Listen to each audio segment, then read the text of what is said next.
Hello YouTube! Video time again! Well, today's video I'm introducing you to one of my new fish. Extra special super rare fish what I've just picked up. I'm so pumped and excited. I've got to prepare some tanks and I've got to go on a road trip to pick this new extra special super rare fish up. But what I've got to do, I've got to apologise. I've had a little bit of a problem with me my mobile phone this week, so I think the quality and the footage is a bit fuzzy and hazy, so please bear with me and I'll see if I can get it sorted. So come with me and have a look at my super rare fish, what I'm so excited about. Let's get on it.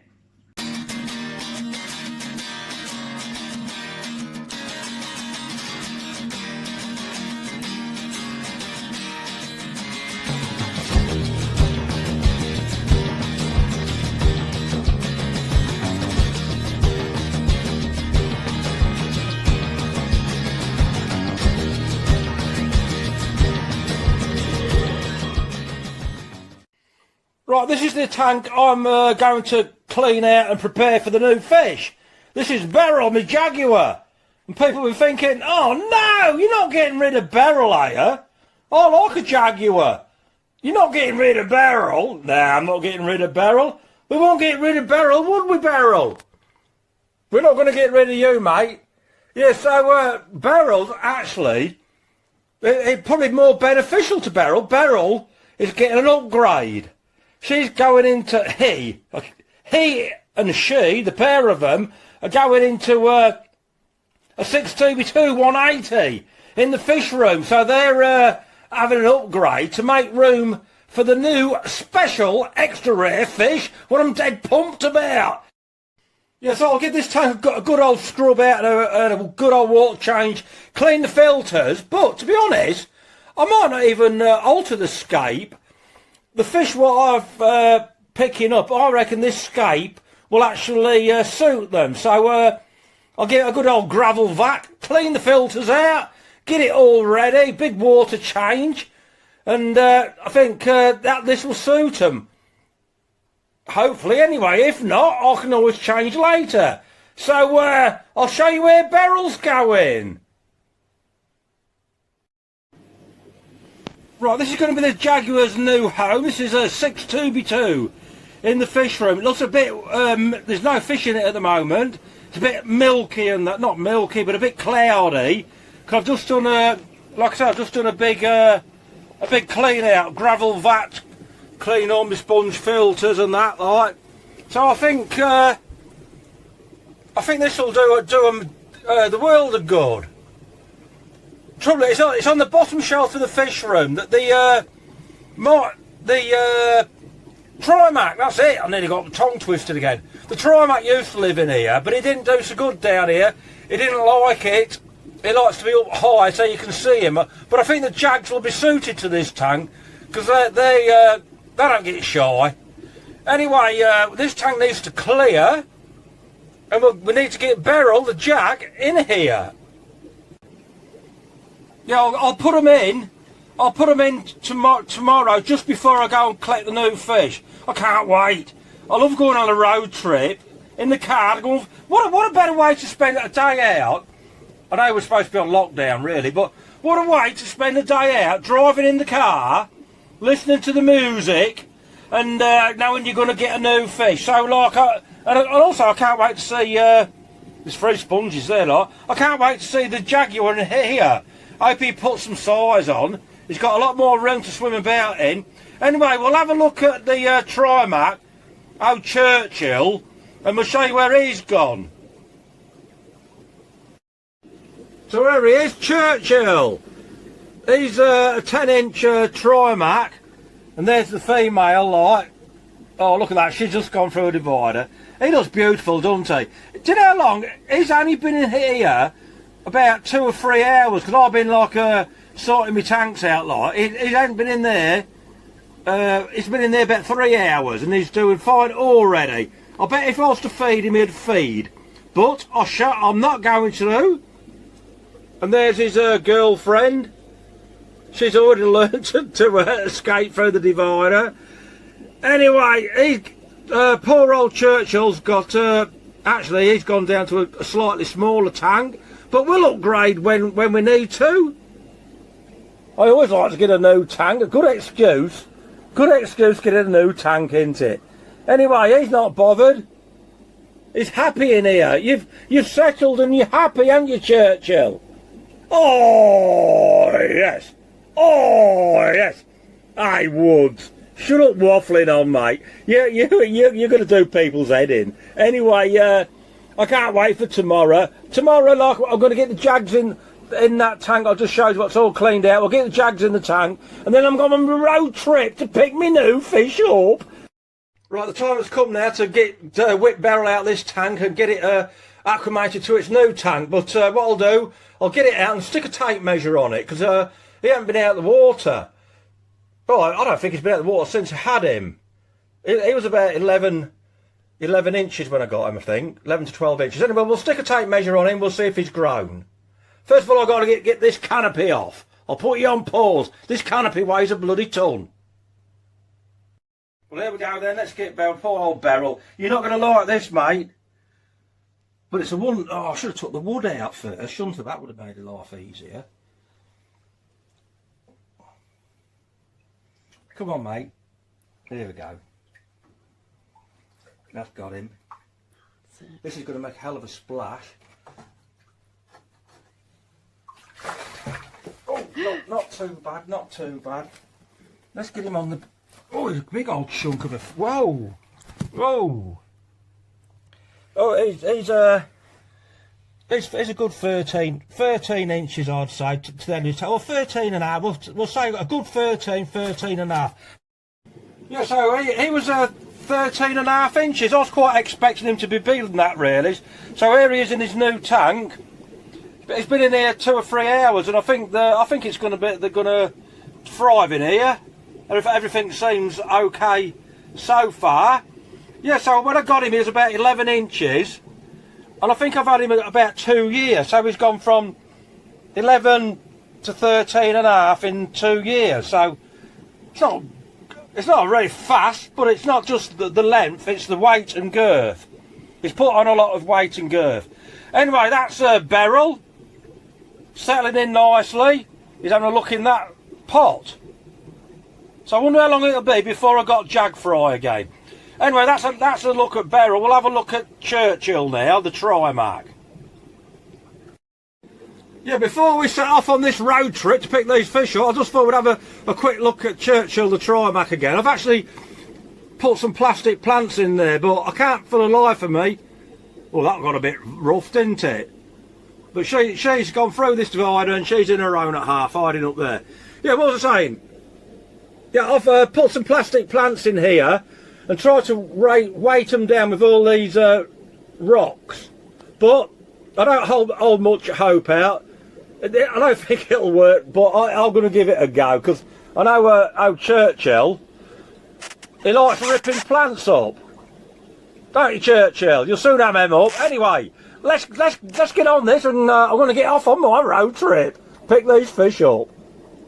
Right, we've got the Jaguar in the tank now. We'll get back and have a look at it out when it's settled in. We'll get back and have a look at that later. Anyway, we're on our road trip.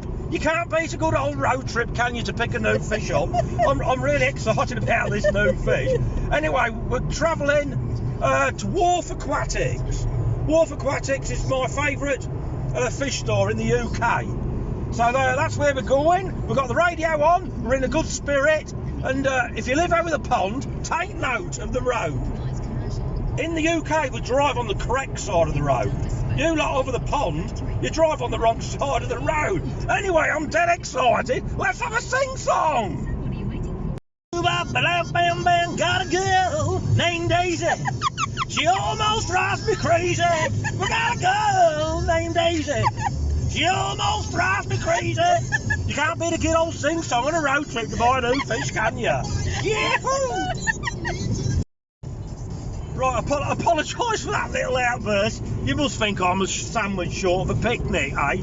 Yeah, but I'm really excited. I'm like a kid at Christmas, or a kid in a candy store. It's even started spitting with rain a little bit. But it's going to take more than a bit of rain to dampen my spirits today, I'll tell you now. Anyway, let's get the pedal to the metal and get on it. Right, we've arrived home now, so better get these fish. Let's get them in the house and get them unboxed. Yeah, we'll get these fish in the house. We'll get them unboxed and we'll show you what they are. There we go. Look, let's get them in.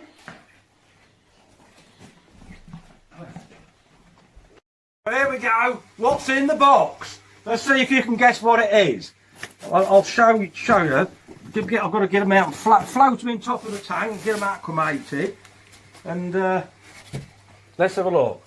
We'll get this female out first, the small one. You got that in focus, love. There's the female. Oh, this is not going to work out too well.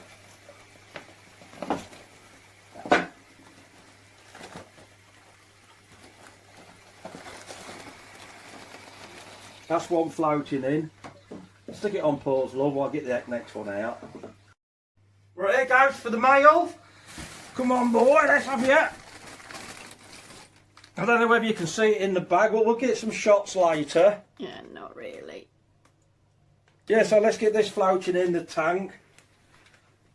I ain't got a lot of room in here to get these bags in here.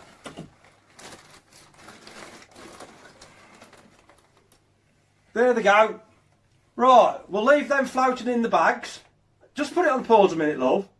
Yeah, I'll be showing more of these in a short while when they're released into the tank. But I know there's some eagle-eyed people out there, some really eagle-eyed people out there. They could probably already identify the fish, but you'll be able to identify it a little bit better when I let them out of the bag. So I'll be back. Right, I've released them from the bags and they're now in the tank.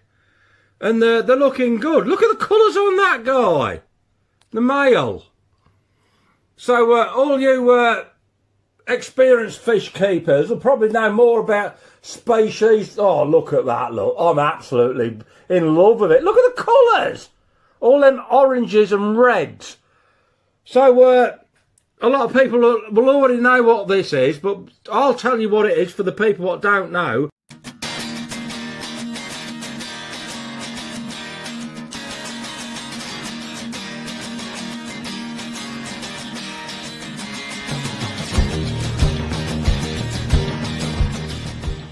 This is Thomas Cichlid as frackie. So I've got to be so careful with these because I've been told by the breeder what I did a good deal with. It's quite prone. They're quite difficult. They can be difficult to keep and quite prone to bloat, as like your Haitiensis. But I'm finding Haitiensis and bean eyes. I'm chasing him round my blooming camera. I'm finding Haitiensis and bean eye fairly easy to breed and keep, like. So see how I get on with these Thomas Cichlid. So yeah, I've got to take good care of these. I'm going to keep a close eye of them. They've had a bit of a, you know, they've been caught in buckets and bags and shipped, like. So now I've got to let them settle in and take good care of them. Yeah, I'll be featuring these on quite a lot of videos coming up, and I'll tell you the breeder I got them from and how you can come by them in my next video. But at this moment in time, I just want to get them settled and you know, like get settled. Because I've noticed on the end of the female's tail, there's a little bit of white. The finnage is white there. I've seen that many times. That to me, that's just like a bit of damage in shipping, because these are a riverine species, and when they want to get a shift on, boy oh, can they swim. You know, they can swim really fast. So when you're trying to net them, I'm not getting very good footage, am I? So when you try to net them, they go absolutely mental, bashing up your decor and that, your aquascape. So I'm going to keep a close eye on that. You can just see that, can't you? So if that turns fungus or anything, I'll soon it in there with a medication. And these are going to be, I'm going to spotlight these quite regular. Right, time to wrap this video up now. Oh, I had an absolutely cracking day. Oh, I loved it. What better way to spend the day is going out on a road trip and picking a new fish up, especially when it's a super, super rare fish. And I'm so happy and pleased with it. Anyway, if you like the Thomas Cichlid Asfraki, consider subscribing to my channel and follow me on my journey of raising these fish. And I want to share with you my experiences with it, and I'm going to tell you on the next video where you can purchase this species from. So hit the subscribe button if you're interested. Anyway, shut up waffling Woods. Thank you for watching. Thank you to all my subscribers, and till next time, ta-ra!